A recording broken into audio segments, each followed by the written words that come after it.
Zen at the Sharp End. Welcome to the podcast about how to turn difficult people and relationships into your best teachers.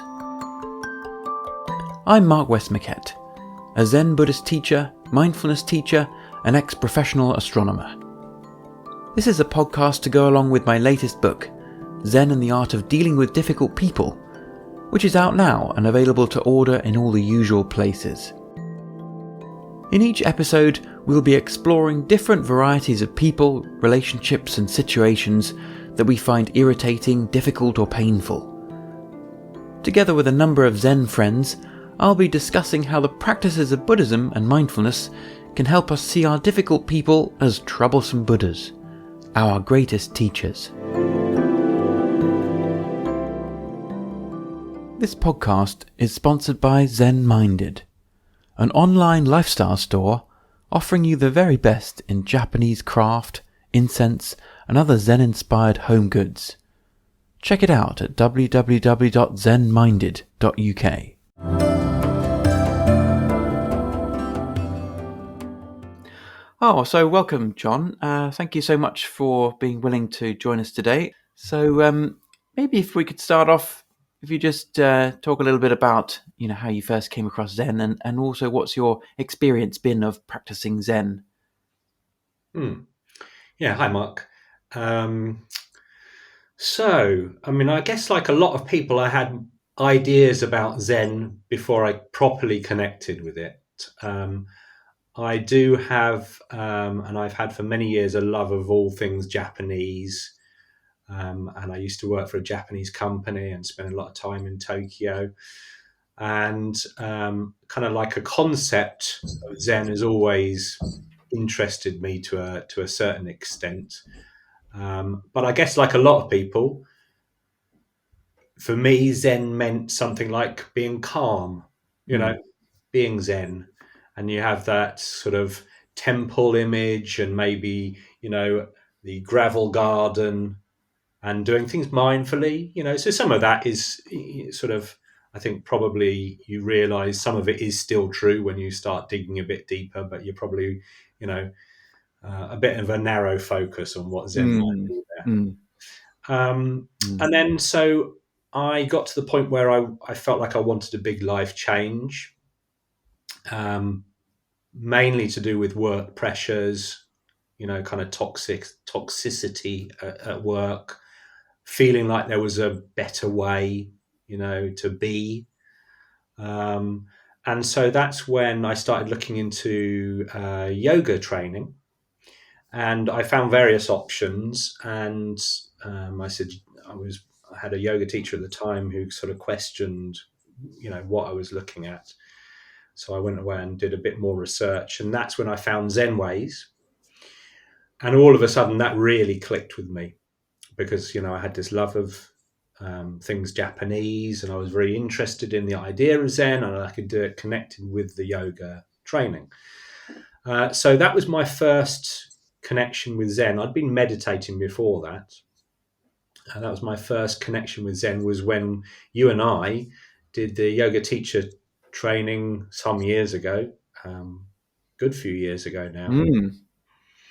And I didn't really realize at the time that I was getting myself in for not just the yoga teacher training, but all of that other stuff that comes with the Zenways yoga teacher training, which is wonderful. I think it's, for me, it just seems like such an authentic approach to yoga teacher training, having all of those different things, the Zen, the Nidra, and the regular sort of training. And we were doing quite a lot of meditation as part of that intensive course. And that intensive environment with the meditation, I remember we did a walk around the little garden area that we were allowed to use. And I remember it was quite I don't know, it was a little bit of a cold day. It was quite misty, and the light was amazing.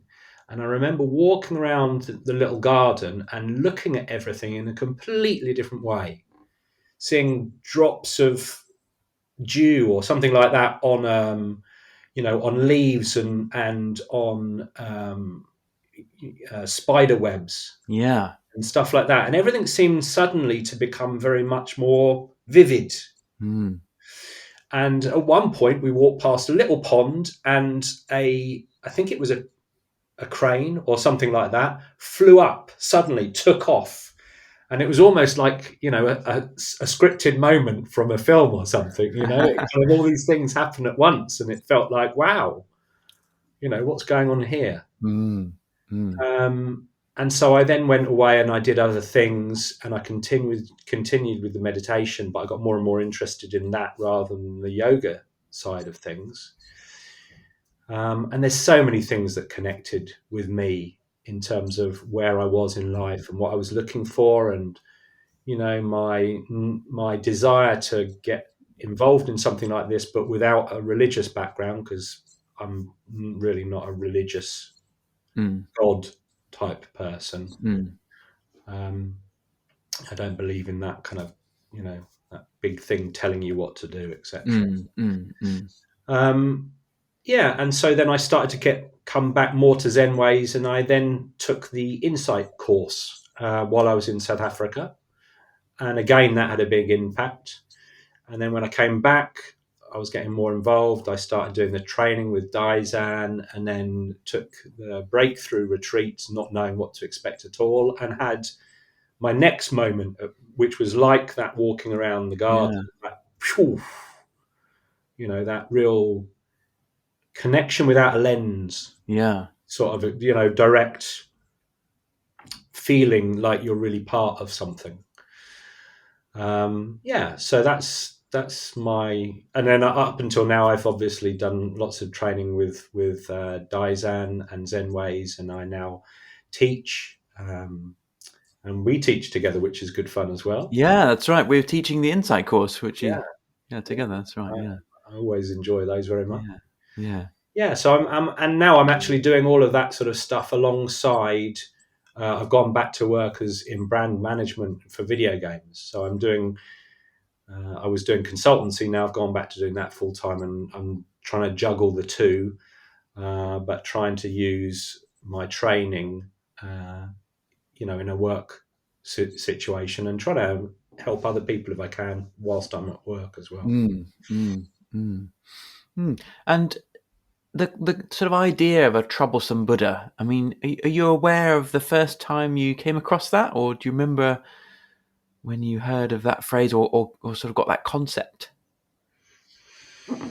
Not as a not called a troublesome Buddha, but um, certainly my own experiences of meditation on this constant journey where you go a bit deeper each time, and more things more easily come up.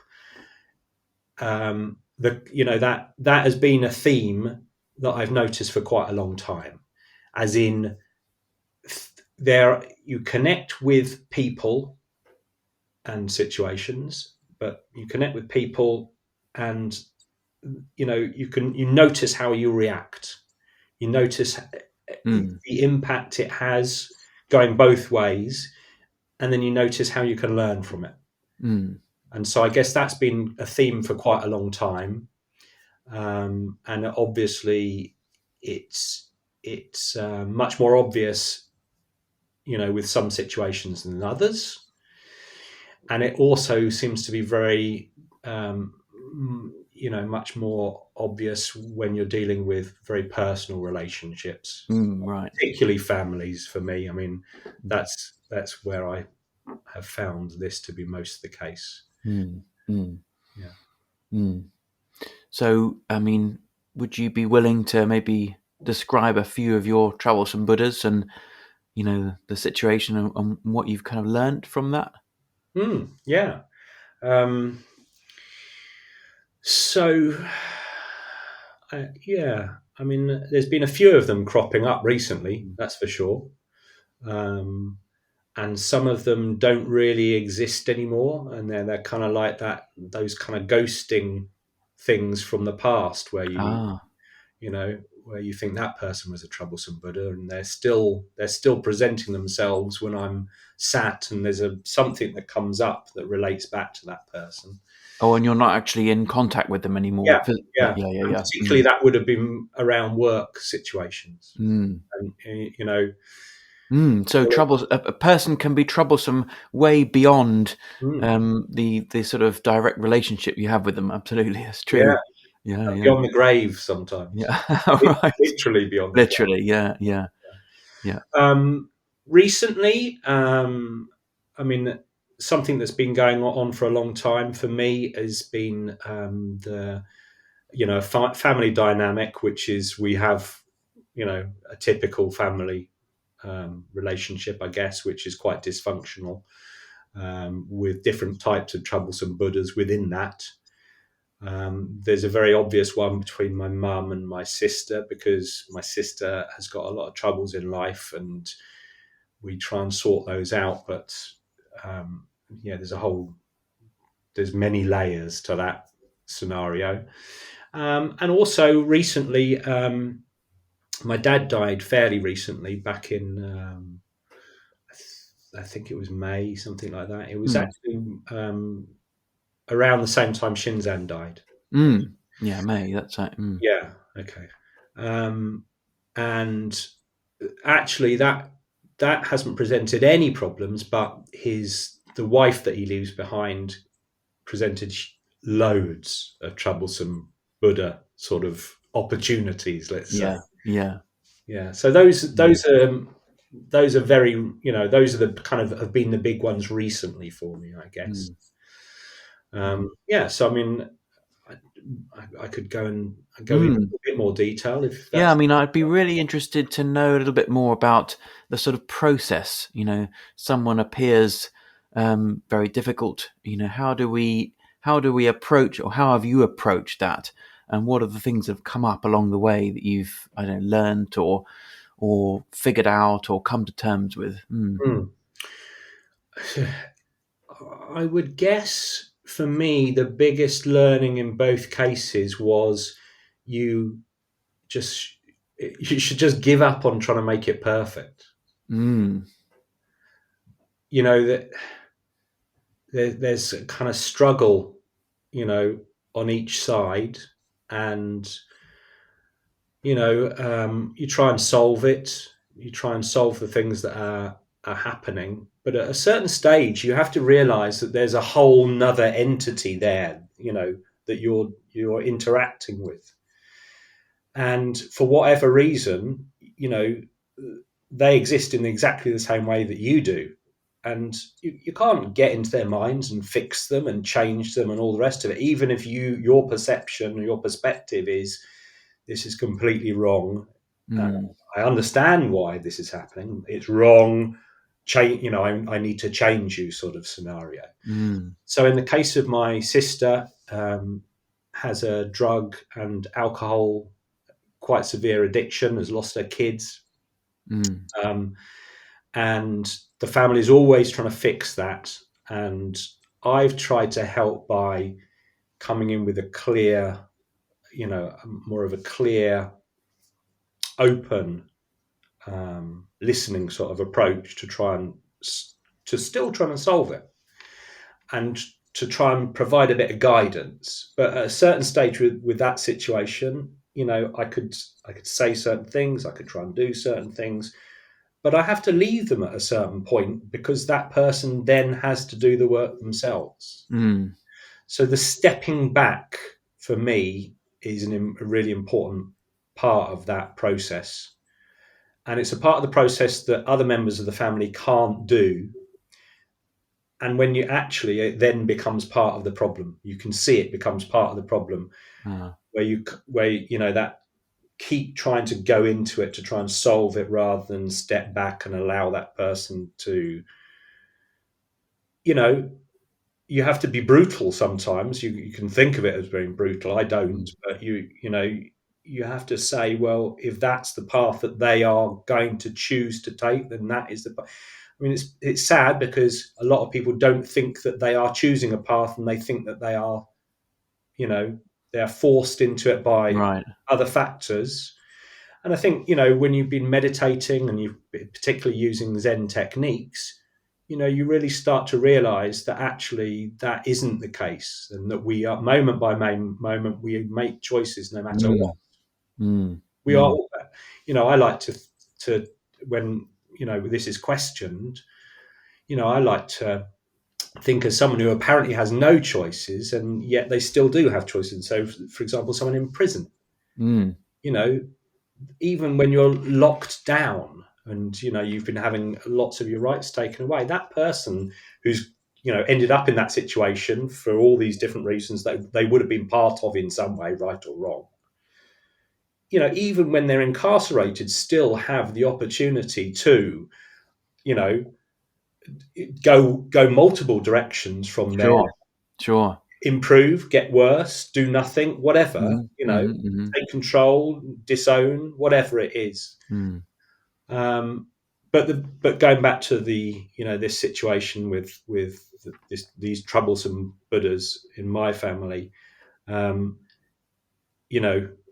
you have to at a certain point, acknowledge that you've tried to give them tools and suggestions and feedback, and they still want to go down a path.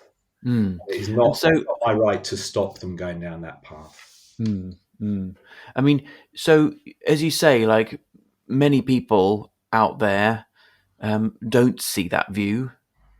Do you feel for you, was there a moment where that kind of started to come into focus, or was it gradual in terms of like realizing that you just need to do what you can and then step back?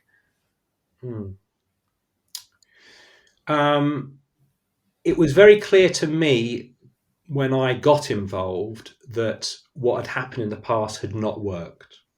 And what had happened in the past was this, constantly trying to fix, change, support, whatever, focus on that person, had essentially meant that they could actually it was easier for them to go down the route that they wanted to go down, actually. Mm. In addiction, quite often you have someone who's addicted, but then someone who enables. Mm. And they don't mean to enable. Yeah. It's not like they're evil people that are pushers or something and they've got Yeah. interest in them being an addict. But quite often there's like there's a mirror there with someone who is trying to fix, but actually what they do is enable. So, they can't look after their children. How do we look after those children for them? And that's just one example. Yeah. Or money might be another example, or dealing with authorities or whatever else. But the point is, every time you then do that, you make it then easier for that person to get really smashed up and not wake up in the morning and take those responsibilities. And I think you're probably also then playing into that fantasy of, I've got no choice in this. It kind of like brings people into that sort of fantasy. And I think that's another thing. There's, it's such an overthought process that, these people are often in, that it becomes like this, alternate reality, and that other people can feed into. And this, of course, is where Zen is so powerful. You don't get so massively caught up in that, all that stuff that the brain chucks up, that quite a lot of people realize there's not another way. There's no way out of it. Some people think that drugs and alcohol can be the best way to deal with those, those sort of fantasies. So when you realize you need to sort of step back, and someone is choosing their particular path, and it's not easy to see the choices they're making. It's in a sense like when we're trying to help, we're sort of I don't know, putting energy into this person, and then if we stand back, it feels like we're stopped putting energy into this person, but in fact it's not at all that way. Actually, sometimes standing back is is the better help that we can do. But nevertheless, it's quite painful, or I can imagine it's quite painful to sort of stand back and just sort of, let go for a moment. How has that been? I found it more painful to be involved. Oh, okay. Mm. Mm. Whilst I was directly trying to get involved, my sister came here to try and start the drying out process, and I then became, kind of very much part of the fantasy stuff that was going on. But I also became like the jailer scenario as well. Ah. So this was This was at the start of lockdown. She's very high risk. She was refusing to stay in the house. She said, "I want to dry out with you," and then she would do all that. Basically, it became a bit like, I was the rehab center without the authority. Ah. So that was, and she'd go out for walks, and she'd end up hanging around pubs and things like that. And I would try and go out on walks and do walking meditations and stuff like that to sort of clear stuff. And it's the most obvious time I've had in many years where I'm unable to leave that mental narrative that's going on. I found that very distressing. Mm-hmm. It took me back to the last time I was having real troubles at work, where I felt mentally I was on, quite on the edge. Mm. So that was very unpleasant, indeed. But I knew that I had to try and do something, and I tried to do something.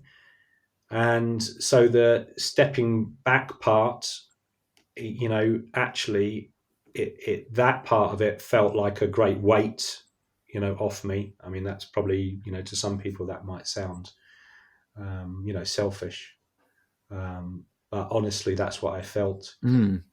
And, I tried to get, to talk to other people who'd gone through these issues. And it was clear to me from talking to those people and talking to charities and stuff, there was a great charity called Drug Fam that I spoke to at Mm-hmm. length. And it became clear to me that, people like this need to hit a point at which they have almost like a Zen breakthrough. They need to have some sort of breakthrough where they suddenly life comes into focus. They realize that they've got to change, or else they are facing the inevitable, which is, early death, losing a family, those sorts of things. Mm. And that might sound brutal, but if these are, if those are the steps that need to happen for that person to change, and only something like that will help them to change, Right. then it doesn't distress me to step back, and hopefully that person then does find a way of changing. Yeah, because maybe they're in such a deep rut that it takes something quite drastic to sort of shock someone out of that rut. Drastic, shocking, and something that they have to come to for themselves. They have to realise for themselves. The more I say it, the more it sounds like, kind of pointing a finger, Right. or Right. it's almost like that becomes part of the noise to ignore. I think, anyway. That seems to be my experience. Didn't seem to matter how I would put, how stark I would make my comments about what I thought was going on. You're going to lose your family. You may have months to live. That sort of stuff didn't seem to have any impact at all. So I guess, I'm really thankful that I've got the training that I've had and the experience of meditation that I've had, because actually, it's helped me to disconnect from those unhelpful, self-recriminatory sort of feelings that I might also be having to deal with, and to be able to go, well, I feel quite clear in this, knowing that, this is my best. This is my best, not judgment, but my best understanding of what might be going on, and this is my best understanding of what might be a good outcome in terms of that person changing, and this is what I'm, going to try and see through as a result. Mm. And I think it's also, it's lovely that you reached out to a number of people, like specialists, people like the charities and things, because in these very, very difficult situations, we can spend time sort of letting go and coming to terms with how we are, but sometimes we need help. We need to reach out and ask other people's opinions and get some ideas. So that seems like a really important part of it too. Yes, and there's quite a lot of stigma around that. Stigma and paranoia and concern. So the other thing I did was I spoke to social services a lot. She was based in London at the time, and there was this big fear about talking properly, talking honestly about what was going on, because she still had the kids at that stage, Mm. and the kids are going to get taken away from her, and that was like that. We keep it internal, because what's going to happen to the children, longer term, and those sorts of conversations. And I think there's probably some guilt around speaking to an agency. There's mistrust about speaking to other people who might have a really valid opinion. So there was, I was able, I think, to come to it with quite a clear, non-judgmental sort of point of view about, okay, these are the sorts of things that might help, and I tried to do those sorts of things, and there was a lot of support out there, and people did start to come around to it. Amazing, yeah. And actually, the support from social services was absolutely superb. They managed to get her into rehab and all that sort of stuff. And then she blew rehab not once but twice. She walked away from it. What can you do at that stage? Right. Basically, she got into a lot of trouble at the first place, and they chucked her out. They managed to get her back into a second place. Trouble there, chucked her out. Bridges were burnt. But I mean, how would any of us? That's the person making those choices. They don't think they're making choices. They think the drugs are forcing me, or my past is forcing me. She would often talk about, there must be something in my past that is causing this, and I need to uncover what that is. That almost like there's a puppet master. There's some, and that once we find that, it will all be solved. I think the painful truth of these situations, which we all know about if we've come at it from this perspective, is that there's not an easy, quick solution, and the solution involves, dealing with yourself.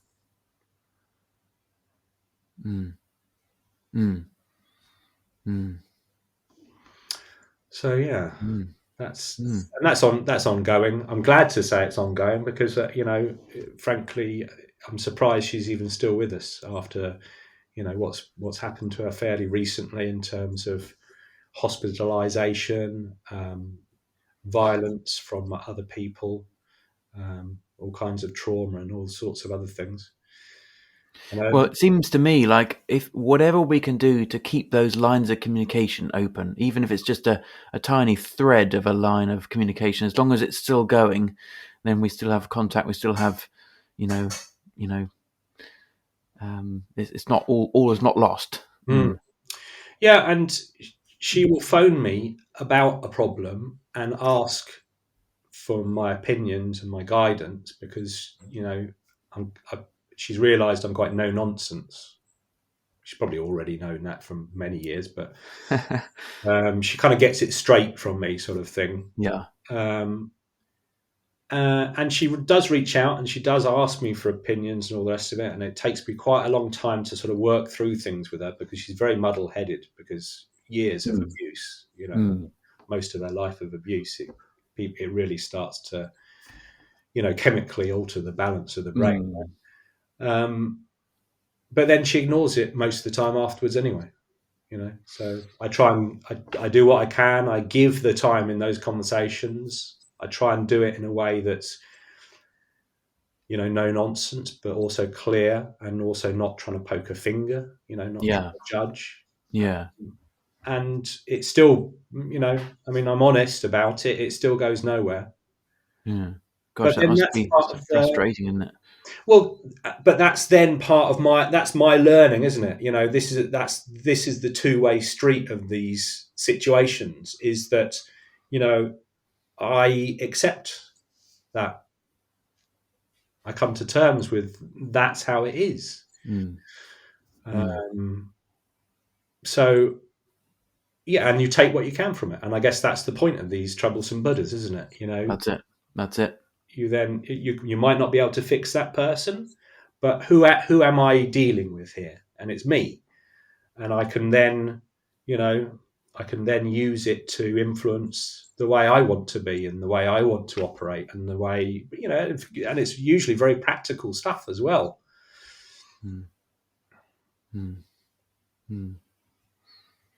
Gosh, yeah. Well, I mean, thank you so much for being willing to share that personal story. And as you say, it's ongoing, right? So, Mm. mm, mm, Yeah, in a kind of way, I hope it goes on longer, because I fear that the alternative is, unfortunately, that yeah, we lose that friendship. yeah, yeah, But there you go. mm, It's you got to take people on their own terms, haven't you? mm, mm. And do what we can where we can. Mm, mm, Yeah. My take on it is it is what it is, and I think there's no matter what, there's positivity in these things. You know. mm. Um, Well, what have been the main? What would be the positives that you sort of sprung up for you then? I think it's brought into focus for me how I deal with the rest of my family, and that is very much a work in progress. But it's each time it helps me to see more clearly, that there are ways that I can act differently with my family. Mm, So when this sort of stuff comes up, it's quite easy to get angry, frustrated, etc. with the other members of the family who are it seems like involved in the wrong sort of way with these sorts of mm, situations, mm. the scenarios that are coming up, and there's a lot that wants to come out at that point, and it presses your buttons. But gradually you can work through that, and they might not change, and the person that is in trouble might not change, but I can change.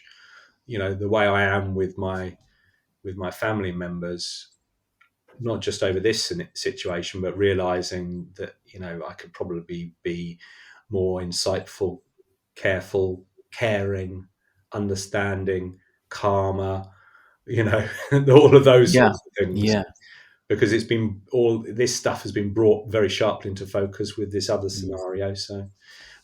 maybe some of that is moving forwards can be a positive Yeah, thing. yeah, for sure. Yeah, yeah, yeah. Gosh, if we have one person who's being, is particularly difficult, and then sort of in that scenario, out pops a lot of other people who are, contributing to that sense of troublesomeness in that situation. So there's a great deal of learning. Oh, it really, I mean, it sort of sounds like it's really Zen at the very sharp end. Mm, mm, Yeah, I think that's mm. right. Oh, lovely to talk, John. Thank you so much Thanks, Mark. for Yeah, yeah. pleasure. It was interesting for me as well. Mm, mm. If you've enjoyed this podcast, please leave a review and a star rating on whatever platform you use. And do recommend it to others, because we all have difficult people in our lives, and each of them offers us a real opportunity for learning and growth. For more information about my book and what else I offer, head over to my website, markwestmackett.co.uk. Thanks so much for listening. Bye for now.